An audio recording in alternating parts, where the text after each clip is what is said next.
All right, welcome back to the Daily Report. Before we went on a break, we were talking about the Buy Kenya, Build Kenya agenda, an agenda that will propel some of the industries and even manufacturers within this country to create products for Kenyans so that they can be taken up internationally as well.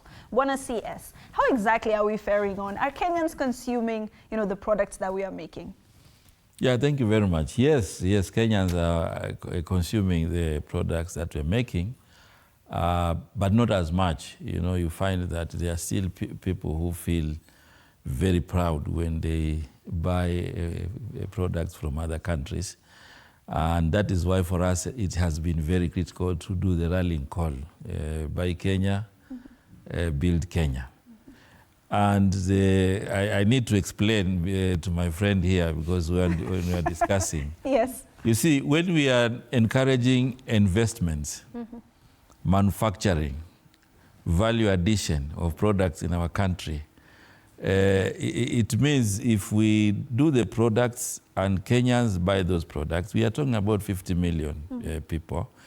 One, you sustain that business because now it has markets here. Secondly, you create jobs and you create wealth. Right. And because of the Buy Kenya, Build Kenya, we are also saying we need to enhance the quality of our products so that it is not just Kenyans buying, but even in other markets. You see, now we have opened the market in Europe. We have opened the market in Africa through the AFCFTA. And those markets will require product entry. And the entry of those products should be products of high quality. So we need, first of all, as Kenyans, we need to appreciate, what we make here. And then allow others also and, try to sensitize them to also buy our products. And if you look at 50 million Kenyans, it's a big market, so we cannot assume it. So Buy Kenya, Build Kenya is very critical to enhance our manufacturing, to strengthen our investment portfolio, but more importantly, to create jobs for our young people and also to create wealth. Right. When it comes to boosting our investment portfolio, Ambassador, maybe what are some of the things that you would recommend for Kenya? Because I do understand how important it is to see a good consumption locally before they even go out into the international markets. How exactly can it make a difference in the international markets when we consume our own products? I think a key element for producing and consuming locally is that it establishes pride. It establishes pride in what you do and what you can do, and a sense of nation building also. And not everything that comes in from outside is good. Right. I mean, there are substandard products that are marketed internationally, and your own product could be 10 times better, and only because there's a prejudice that whatever is imported is better, then you think that's the superior product. But I do think that then the producers, whoever it is, big or small manufacturing, they have to make their products attractive. Right. So people will not buy something only because it's made in Kenya. They want to have a sexy product, something that looks nice, that feels nice, and that also gives them prestige. So if they wear a shirt that looks lumpy and so on, they, whether it's done in Kenya, they don't want to wear it because it's just not nice. So that's why I think you have so much creative talent that I'm sure you can get products that are much better than what is coming in. And increasingly, products from Africa are finding markets in Europe because they have an edge. Right. Something that is on top of what is happening in Europe. For example, bags and accessories are very much in demand. Or beadwork, for example, is being used in the big fashion houses. Right. So What is needed is that also Kenyans look at what are the trends and make use of those trends. And the minister just pointed out the huge African market. So if you make products that can be exported to the neighboring countries and the whole of Africa, you have an even bigger consumer market than the EU. Right, and we do have bodies that usually push that. We have KEPROBA, we also have the KNTC. Bwana Salim, of course, there were changes in that body, and the KNTC did release, you know, a sort of clarification. But for Kenyans looking inward, some of the appointments did not make sense. What is your position on this? Thank you very much. First of all, I think it was very unfortunate that yesterday there was a wrong headline on the appointment of the managing director for KNTC, because the headline was linking the appointment to a scam, you know, 6 billion, which I think happened last year. But what I want to confirm and clarify to Kenyans is that the recruitment of the MD KNTC followed the due process. You know, this is a process which began in March. It's a process which was concluded on the 30th of May, 2024. And in July, there were a lot of communications between the board of KNTC and the investigating agencies. And I can confirm that on the 27th of August, there was a communication from the EACC confirming that the 3 top candidates who had been recommended, none of them was under investigation. There's also a report from the NIS saying the same. And therefore, somebody who is purporting to say that the recruited candidate was under investigation, it was wrong. Right. And you could see also in that same newspaper, they were quoting Senate proceedings. Senate proceedings are not investigations. You know, members of parliament, members of the Senate, they ask questions. Even now, I think for most PSS, most CSS, they would pose a question, you know, and we go before the House to make a statement on a number of issues that they raise. So that cannot be equated to an investigation. And then secondly, also, I think there was another issue about audit. Audit queries are not necessarily investigations. I think audit queries are administrative matters. They are asked to organizations anytime. You know, there are gaps in maybe financial statements and procurement system. Those are things that are administrative. They happen every day. Right. And they are not part of investigation. Right. And then thirdly, principal secretaries are members of boards. And for this particular one, the PS Trade is a member of the board of KNTC. So if he's attending a meeting, somebody should not be raising an issue because he's actually a member of the board. Right. And where he can't attend, they second, you know, representatives to those boards. So I think I was really taken aback by that kind of headline. And when you read the story, it could not add up. Right. It looked like somebody wanted to profile something negative, maybe on me or the ministry. But I think it is very clear that that process, and it is open to audit. Anybody can come and look at the papers on how that process was carried out. There was a sentence to say, why did Mvurya hurriedly? This process was done on the 30th of May, 2024. At that time, we also sent an acting MD who is a member of staff.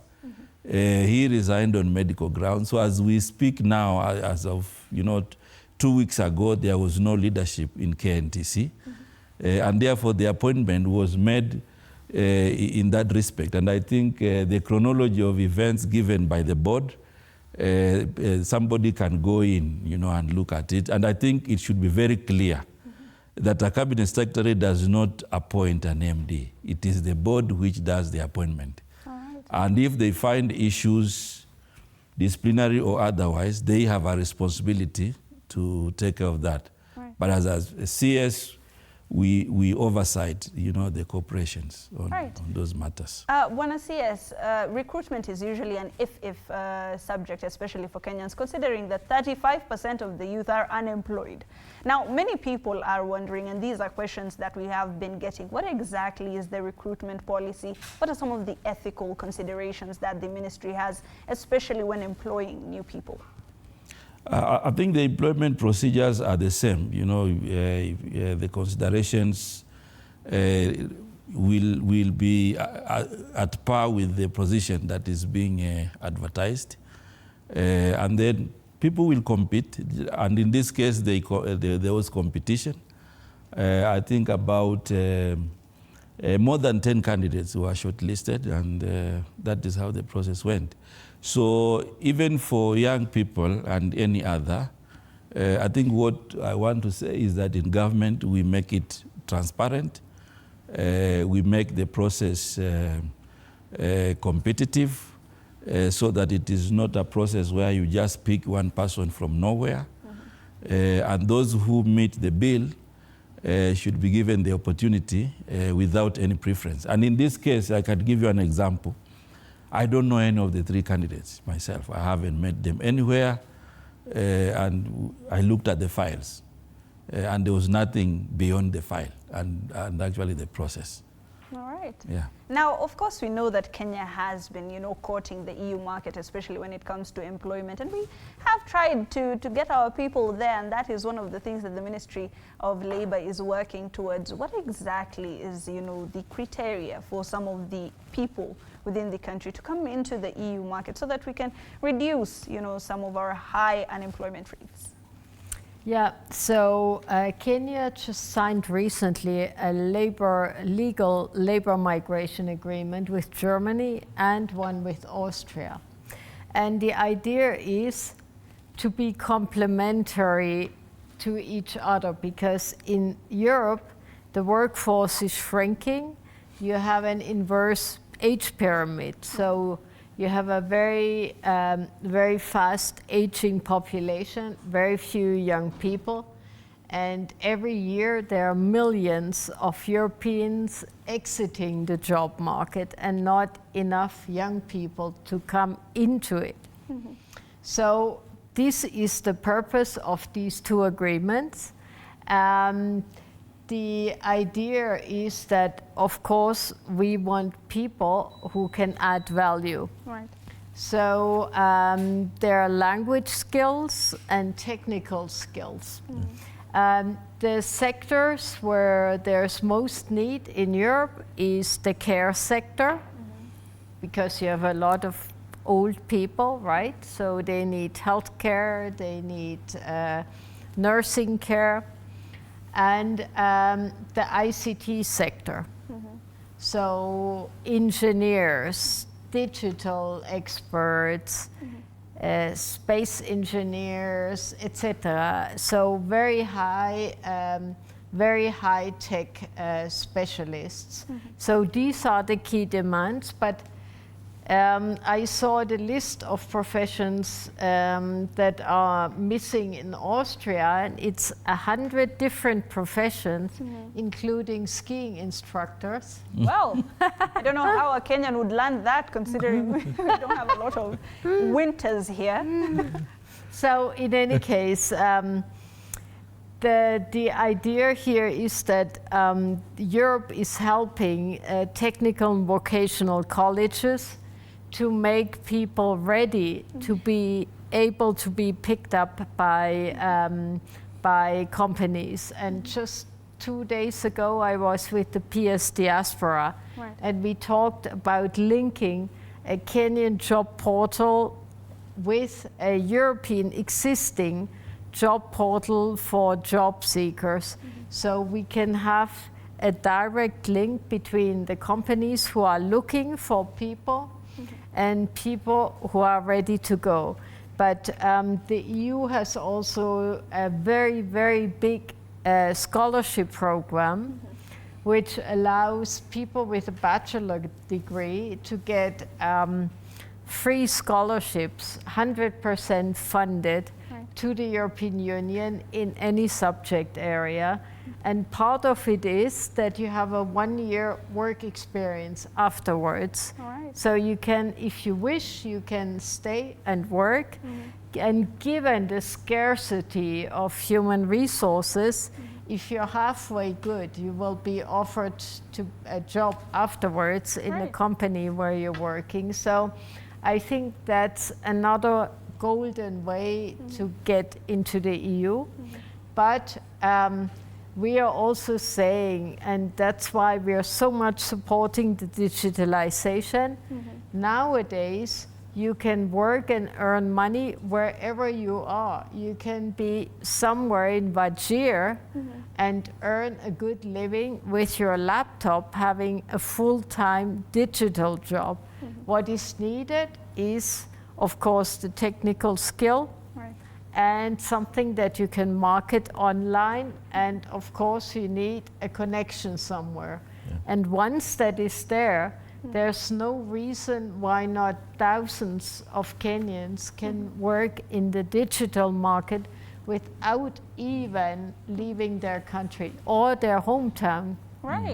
Of course, that's very important in pushing up foreign exchange. Let's talk about investments for a minute, Bwana CS. Of course, we've always aspired to hit the $10 billion mark, right? And we did say that we're going to hit that just last year in December. What is our progress so far? How much FDI do we have? How much do we, look forward to having? Yeah, I think it is possible to reach that target. It is not far-fetched, and I'm sure we will soon reach that target of incremental investment, especially in foreign direct investments. And I'm saying this because if you look at the trends, we have very good trajectory in terms of the foreign direct investment, and the processes that we are doing to enable the business environment is going to be useful to attract more direct investments. Even part of these market access agreements that we have done with EU, with the UK, with Africa, East Africa and COMESA and many other countries across is part of encouraging that people see Kenya as a strategic location for investment, because right now, if an investor is putting up an investment in Kenya, they are actually accessing the whole of Africa. Even the foreign investors who invest here, through those arrangements, they have entry into other parts of Africa. So this becomes then the strategic location. I can give you an example. Last week, we had a very good event with the small micro enterprises through the AFCFTA.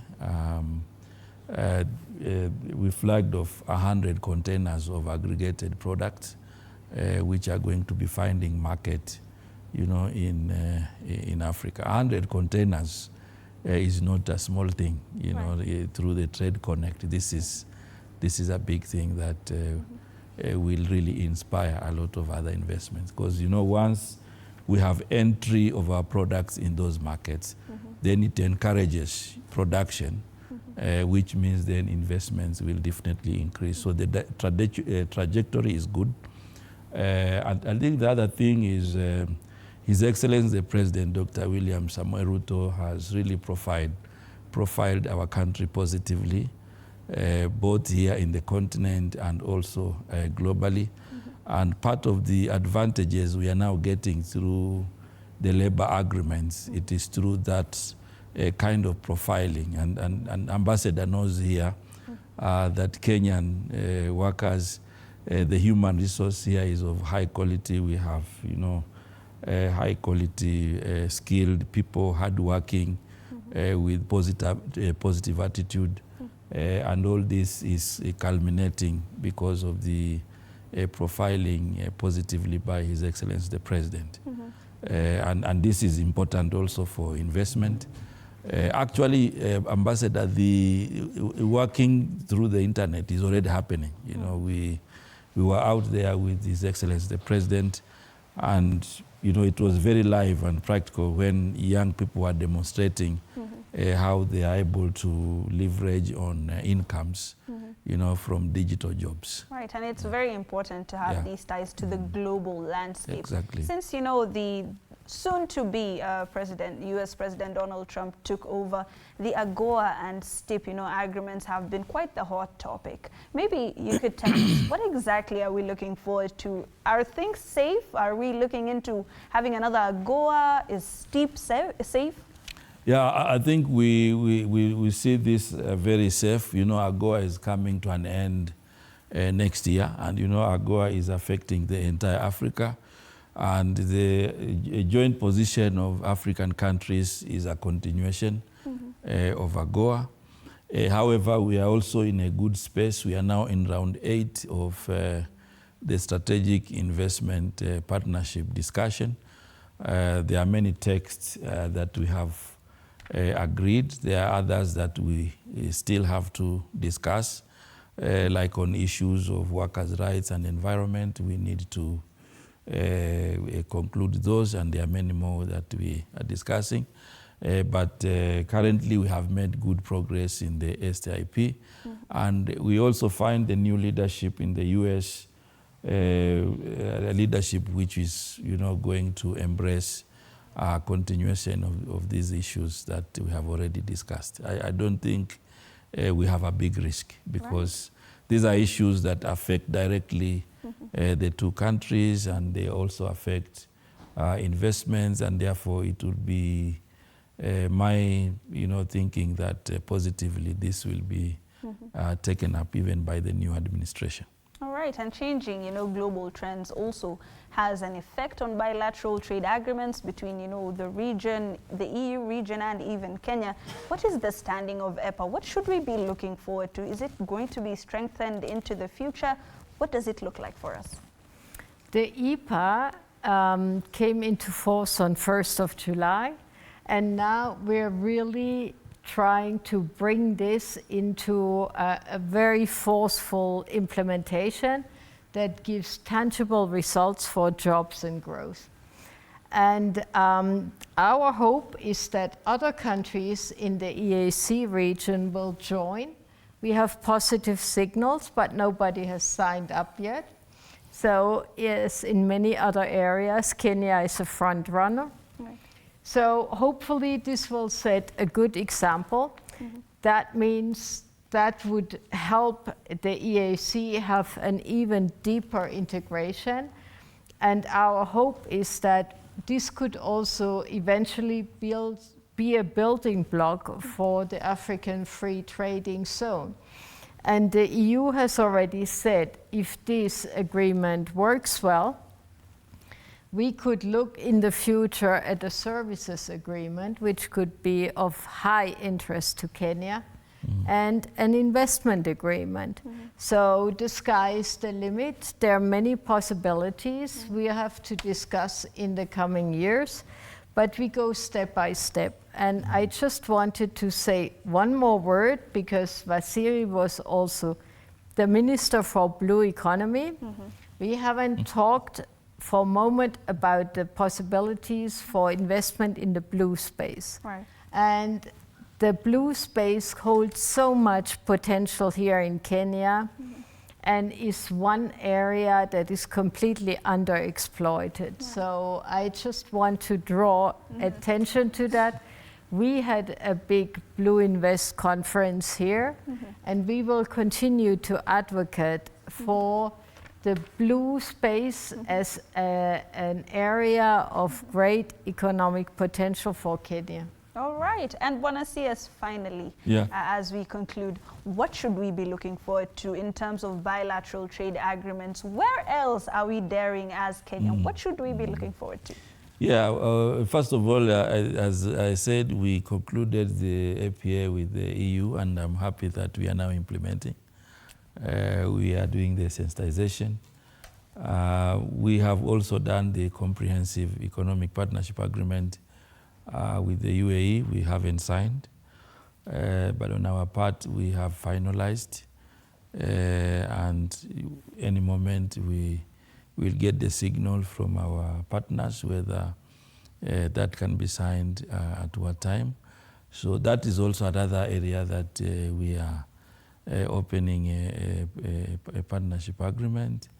The UK is not a member of the EU any longer, Brexit. Yes. So in that respect, we also have an economic partnership agreement with the UK, and basically also to do the same, give benefits to Kenyans who send products to those markets. Away from that, agreements and whatever it is we are doing, we also have other initiatives, that His Excellency the President has prioritized.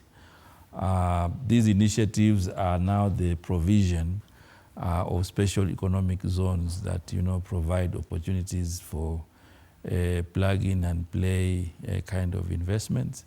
The export processing zones across the country, and all the other flagships. We have a flagship EPZ here in Murang'a, which is in good progress. It's 40%.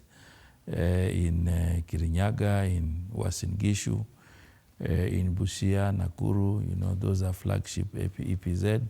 And, we want to fast track their implementation so that we complete in the next few months, and also invite, investors in that respect. Mm-hmm. Kenya was very famous with apparel, when we had a lot of cotton, so that is also an area we are really inspiring. Ginaries, cotton plantations across several counties in the country so that we can claim our place. We also have initiatives for rural industrialization through the county aggregation and industrial parks, which will be key targets for small and medium enterprises to aggregate their product, and then those products can also be added value and find markets. So the space is having quite a number of initiatives that we continue to profile as we go along so that we can enhance investment in our country. All right. Thank you so much, Bwana CS. Thank you so much, Ambassador, for joining us. We have been daring abroad today. We have been looking into some of the possibilities that MSMEs, even big corporations, can look into when they're going into the global space, what they should be looking forward to, and what are some of the requirements that they should have. Thank you so much for joining us on The Marketplace. Until next week, same time, same place, my name is Sabak Said. Have yourselves a very lovely night, and say good night to Rhoda Nyamai, our sign language interpreter, as well.